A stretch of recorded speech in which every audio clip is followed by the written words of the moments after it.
education, 교육의 법칙이라고 다룰 거예요. 세 번째는 활동의 법칙, action, activity. 그 다음에 네 번째는 communication, 전달의 법칙에 대해서 다룰 거예요. 다섯 번째는 heart, 마음의 법칙. 그 다음에 격려의 법칙, 준비의 법칙, 기대의 법칙이라고 할 수 있겠습니다. 그 다음에 준비의 법칙. 이 7가지를 다룰 때에 여러분이 이 7가지를 여러분 삶 속에서 잘 개발해 간다면 훌륭한 교사가 될 거예요. 저도 지금도 개발하고 있어요. 여러분 가르치면서 끊임없이 지난 학기 수업과 지금의 수업은 전혀 같지 않아요. 계속 개발하는 거예요. 어떻게 하면 여러분을 자극할 수 있을까? 어떻게 하면 여러분이 정말 잘 배울 수 있을까? 고민하면서. 근데 전제 조건이 있어요. 아까도 나왔지만 이 7가지의 법칙은 어떻게 하면 잘 전달할 수 있을까요? 그러나 그 전달할 수 있을까의 가장 기본적인 것은 전달하고자 하는 열정이에요. 패션. 여러분 패션이 열정이죠. 컴패션이 뭘까요?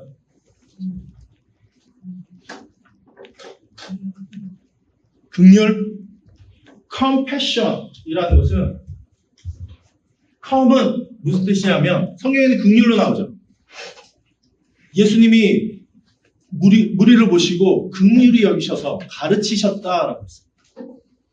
컴패션이. 컴패션. 컴. 함께함. 하늘에서 이 땅으로 왜 내려오셨어요? 임마누엘. 함께 하시려고. 언제까지? 그들이 제대로 서질 때까지. 그것이 컴패션이에요. 컴패션이란, 긍휼이란 그들이 제대로 서서 스스로 할 수 있을 때까지 함께 해주는 것을 말해요. 그게 열정이에요. 여러분이 열정을 갖는다는 얘기는 이 7가지를 하고 싶은 마음이 드는 이유는 그들과 함께해서 그들을 변화시키고자 하는 마음이 있을 때. 그것이 없다면 수업은 일어나지 않아요. 그냥 일주일에 1시간 유치부, 유초등부, 중고등부 아이들을 만나기 위해서 바로 예배 시간에 본가 잠깐 읽어보고 가서 얘들아 이런 거 있는데 하고 하는 거. 그들의 삶을 변화시킬 수 있을 거야. 제가 이 얘기를 하는 이유는 여러분 꼭 기억하십시오. 7가지의 스킬이 아니라 그 스킬에 활용할 수 있는 이 열정이 없으면 절대로 수업은 일어나지 않습니다. 전달하고자 하는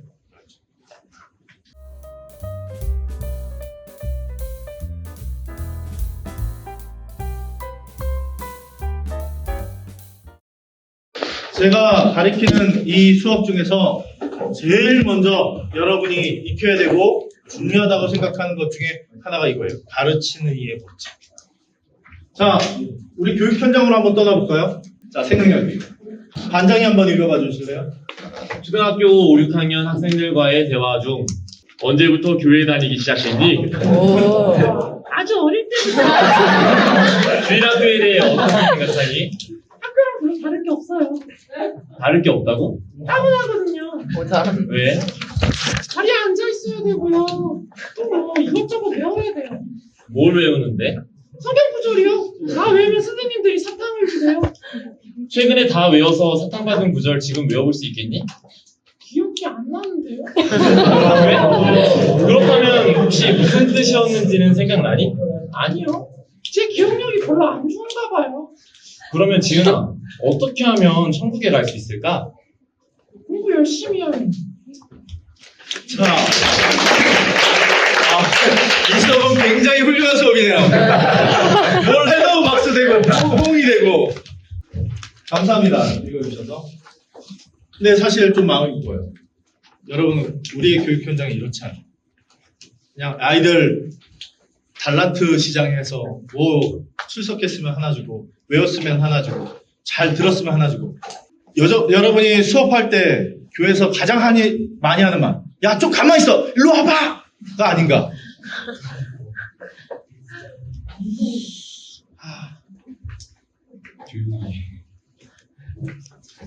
지은아, 어떻게 하면 천국 갈 수 있을까?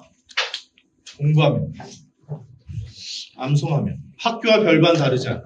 학교 가도 다 학생들이 자는데 교회 오면 교회 학교라고 해서 또 자요.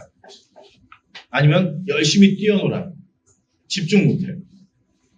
전 마음이 안타까워요. 어떻게 하면 바꿀 수 있을까요? 자, 오늘은 가르치는 이의 법칙에서 정의를 다룰 거예요. 이번 시간이랑 다음 시간까지 저희가 이렇게 할 텐데요. 정의, 그 다음에 가르치는 이가 알아야 할 5가지, 그 다음에 3가지의 기본 원리, 원리의 적용, 이렇게 다룰 거예요. 제가 이 가이드라인을 하는 이유는요, 여러분이 배워야 될 큰 그림을 먼저 그리시는 정의가 먼저 다루어질 거예요. 이 정의를 통해서 여러분이 알아야 될 5가지 원리가 나올 거예요. 요소가. 그 다음에 그 요소를 가지고 직접 적용할 수 있는 3가지 원리가 나올 거예요. 그 다음에 이 원리를 적용해보는 방법을 다룰 거예요. 자, 잊지 마세요.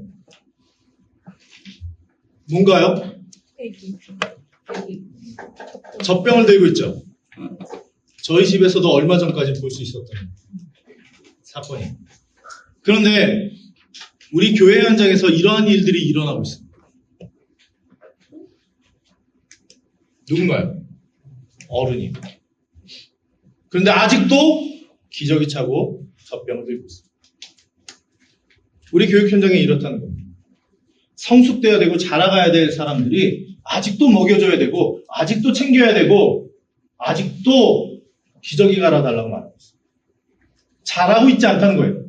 교회에 갔는데 예배는 드리는데 성경 공부에 참여는 하는데 뭐 소그룹 모임은 하는데 설교는 들었는데 새신자 과정 제자 훈련 과정 겪었는데 잘하고 있지는 않아요. 저는 이거를 가르침이라 말하고 싶진 않아요. 그래서 오늘 첫 번째 가르침은 이거예요. 같이 읽어볼까요? 자, 시작. 또 내가 많은 증인들 앞에서 내게 들은 말을 충성된 사람들에게 부탁하라. 저희가 또 다른 사람들을 가르칠 수 있으리라. 여기는 중요한 철학이 담겨져 있어요. 굉장히 중요한 철학이에요. 성경에서 왜 우리가 성경을 가르쳐야 되는가에 대한 철학이에요. 구원받기 위해서죠. 또한 그들을 변화시키기 위해서죠. 그러나 여기 전제 조건이 있어요. 또 내가 많은 증인들 앞에서 내게 들은 바. 오늘 바울이 디모데에게 이렇게 말하고 있는 거예요. 내가 많은 사람들 앞에서 증거했던 이 증인들을 너는 들었다. 그리고 너는 변화되었다. 너는 성장했다. 그렇다면 너는 충성된 사람들에게 부탁할 수 있게 됩니다. 자라가는 사람이어야지만 다른 사람에게 자라갈 수 있게 부탁하고 그 충성된 사람들은 또 자라갈 사람들을 가르칠 수 있다라는 얘기예요. 오늘 배우는 사람이 있지 않는 한 가르치는 사람은 생기지 않아요. 오늘 하워드 핸드릭스는 이렇게 말해요. 오늘의 성장이 없으면 내일의 가르침도 없다. 아니, 더 충격적으로 말해요. 원래는 이렇게 돼 있었어요. 만일 당신이 오늘 성장이 멈춘다면 내일의 가르침도 멈춰라. 여러분이 오늘도 성장하고 있지 않다면 여러분의 가르침을 멈춰라 라고 말하고 있습니다. 같이 해볼까요? 이 정의는 여러분 굉장히 중요한 거예요. 제가 지금 중요하다라는 말을 여러 번 했어요. 왜요? 중요하기 때문에. 자, 같이 해봅시다. 시작. 오늘의 성장이 없다면 내일의 가르침도 없다. 여러분 지금 잘하고 있지 않다면 여러분은 누군가에게 무엇인가 전달할 수 없다라는. 어느 한 교수가 이런 말을 했습니다. 하워드 핸드릭스가 대학 다닐 때에 알바 때문에 항상 5시 반에 학교 기숙사에서 나와서 지나가야 되는데 항상 교수님 방에 불이 켜져요. 도서관에 들려서 11시 반이 이제 기숙사로 들어왔는데 그때도 항상 불이 켜져 있었대요. 어느 날 그분과 점심 식사를 같이 할 수 있는 기회가 있어서 교수님 아침 저녁으로 지나갈 때마다 볼 때마다 불이 켜져 있는데 왜 그렇게 끊임없이 그분이 책을 보는데 그렇게 글을 읽고 배우십니까? 그때 한 말이 이거예요. 내가 가르치는 학생이 괴어 있는 연못에서 물을 마시게 하기보다는 흐르는 신에서 물을 마시게 합니다. 물이 고여 있으면 썩습니다. 여러분이 여기 나쁜 수업이라고 말했던 이 많은 내용들 중에 하나가 내가 배웠던 게 다 그것만 계속 반복해서 하는 기계적. 여러분이 지금 성장하지 않는다면 여러분은 가르칠 수 없습니다. 여러분 충만하게 흘러넘칠 때에 누군가에게 계속 무엇인가 전달할 수 있습니다. 여러분이 지금 성장하지 않는다면 여러분 가르침을 멈추십시오. 그리고 여러분 다시 배움의 자리로 돌아가십시오. 여기는 중요한 철학이 담겨져 있습니다. 오늘 나는 배우는 학생의 입장이 되지 않는다면 가르치는 자가 될 수 없다는 얘기입니다. 그리고 오늘 내가 배우겠다라는 학생의 입장으로 내려가서 다시 그 자리에서 봤을 때 학생들의 눈에서 학생들의 입장에서 그들의 모든 커리큘럼과 교육과정들을 다시 바라볼 수 있게 된다는 겁니다. 어떻게 가르칠까가 아니라 그들이 무엇을 배우길 원하는가의 입장을 돌아갈 수 있다는 겁니다. 다시 한번 말씀드립니다. 오늘의 배움이 없으면 내일의 성장이 가르침이 없다. 잊지 마십시오. 유대 전승에 보면 이와 같은 4가지의 교사가 있다고 합니다. 유대 랍비들이 하는 얘기인데요. 남도 못 가르치지만 자신도 못 가르치는 종류의 교사가 있습니다. 남도 못 가르치는데 자신도 배우지 못합니다. 자, 두 번째는 남은 못 가르치지만 자신은 잘 가르치는 종류입니다. 열심히 공부해서 뭔가 이렇게 얻지만 다른 사람에게 전달을 못하는 사람입니다. 세 번째는 남은 잘 가르치지만 자신은 못 가르치는 종류입니다. 정말 말을 잘하고 막 동기부여도 되지만 자기는 더 이상 성장이 없는 사람. 자, 네 번째는 남도 잘 가르치고 자신도 잘 가르치는 종류의 교사. 한번 여러분이 되고 싶은 교사를 손들어 보시기 바랍니다. 첫 번째, 남도 못 가르치고 자신도 못 가르치는 교사가 되고 싶습니다. 없네요. 자, 그럼 두 번째, 남은 못 가르치지만 자신은 잘 가르치는 교사. 정말요? 없어요? 남은 잘 가르치지만 자신은 못 가르치는 교사. 없어요, 진짜? 남도 잘 가르치고 자신도 잘 가르치는 교사. 되고 싶어요. 여러분 되고 싶어요? 정말 그런 교사가 되고 싶어요? 자, 저희는 이제부터 한 프로젝트를 시작할 겁니다. 이 프로젝트는 여러분이 중간고사 전에 7주 차에 제 실러버스 보시면 나와있겠지만 7주 차에 팀 프로젝트로 여러분이 발표해야 됩니다. 가르침이란 제가 지난 시간에 변화다라고 했습니다. 변화를 이루어내야 된다라고 말씀드렸습니다. 기억나십니까? 기억 안 나도 나는 첫 사인을 보내십시오. 와. 뭔가 변화시켜야 됩니다. 가르침이란 변화입니다. 근데 여러분, 변화가 무엇일까요? 이렇게 던지면 굉장히 당황합니다. 왜냐하면 변화라는 게 추상스럽기 때문에.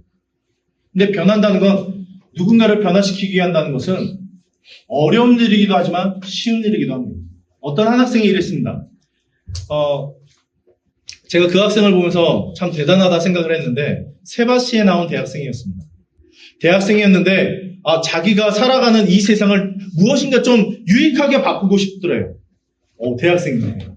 대단한 꿈을 꿨어요. 그리고서 어떻게 하면 사람들을 변화시킬 수 있을까 고민했더래요. 근데 어느 날 지하철을 타고 가는데 모든 사람들의 얼굴이 여러분 표정 같아요. 지금 보세요. 여러분 표정. 다 심각하게 지나가더래요. 저 사람들을 한번 웃겨보자. 아니면 저 사람들에게 좀 행복을 좀 줘보자. 그래서 그 에스컬레이터 올라오는 그곳에다가 이렇게 웃읍시다 라는 팻말을 들고 사람들이 지나갈 때마다 그 팻말을 들고 웃으면서 인사를 해요. 근데 사람들이 지나갈 때 어떻게 할까요? 생뚱맞은 표정으로 지나가죠. 대체 뭐야? 근데 그렇게 며칠을 있다 보니까 그 사람들이 대꾸하는 사람이 생기더래요. 영상을 찍었어요. 직접 옆에서. 하니까 인사하고 이렇게 웃읍시다 하니까 사람들이 웃는 사람도 생기고 인사하는 사람도 생기거든요. 뭐야? 변화가 일어났어요. 세상을 바꾸고 싶었는데 그 작은 변화가 거기서 일어났어요. 여러분도 할 수 있어요. 자, 지금부터 다시 토론에 들어가요. 여러분은 한 프로젝트를 만드십시오. 누군가를 바꿀 수 있는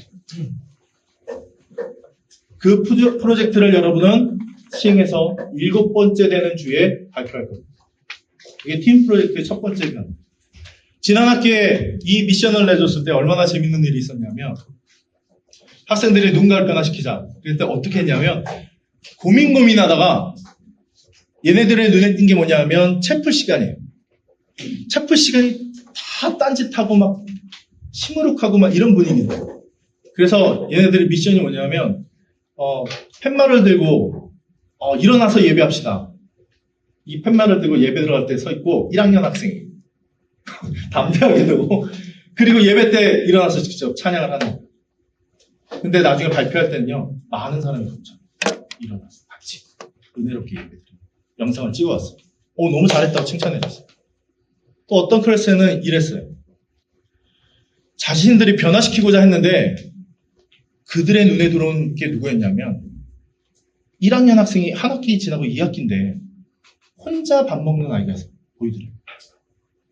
우리 클래스에. 깜짝 놀랐대요. 혼자 밥 먹어?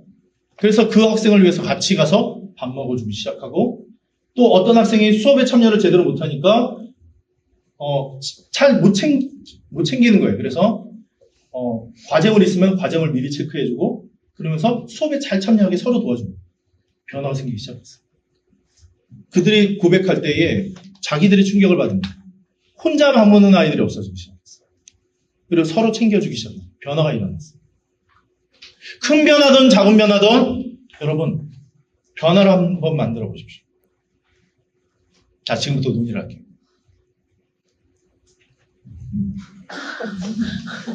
자, 토론하십시오.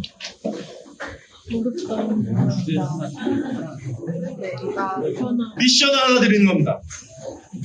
변화예요. 하나는 누군가 대상도 뭐 여러분의 학교일 수도 있고 교회일 수도 있어요. 이 학생도 있었어요. 누군가를 변화시키려니까 자기 교회 아이들을 변화시킬 그 전후를 찍어온 거예요. 전과 후. 변화되기 전, 변화되기 후. 그래서 변화되기 전 찍었는데 아이들이 전혀 참여를 못하고 누워서 자고 막 이러고 있어요. 실제로. 그런데 이제 우리 클래스의 수업을 듣고서 그걸 적용해보기 시작한 거예요. 실제로. 그리고 애들한테 뭘 시켰냐면 우리 누군가를 변화시켜보자. 그 미션을 던졌어요. 걔네들한테도. 그리고 사탕 하나씩 나눠주고 바카스 하나씩 나눠줬어요. 너희들 가서 정말 너네랑 안 친한 그리고 너네랑 그 말 잘 안 하는 애들한테 가서 사탕도 주고 바카스는 선생님 갖다 드려요. 그러면서 이런 미션이 있는데 이걸 드립니다 하면서 선생님 표정을 찍어와라. 그렇게 시킨 거예요. 애들한테.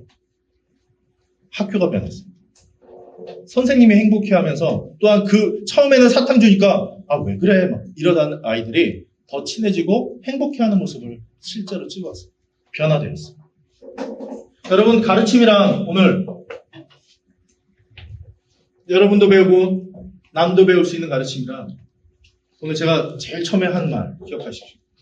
오늘 내가 배우고 잘하지 않으면 남도 잘하지 않습니다.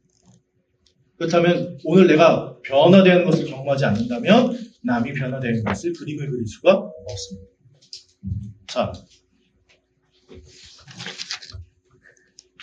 변화시키십시오. 무엇을 하시겠습니까?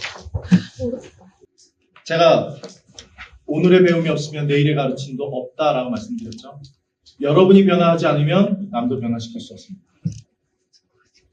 자, 여러분이 변화해서 남을 변화시킬 것이 무엇일지 계속해 볼까요?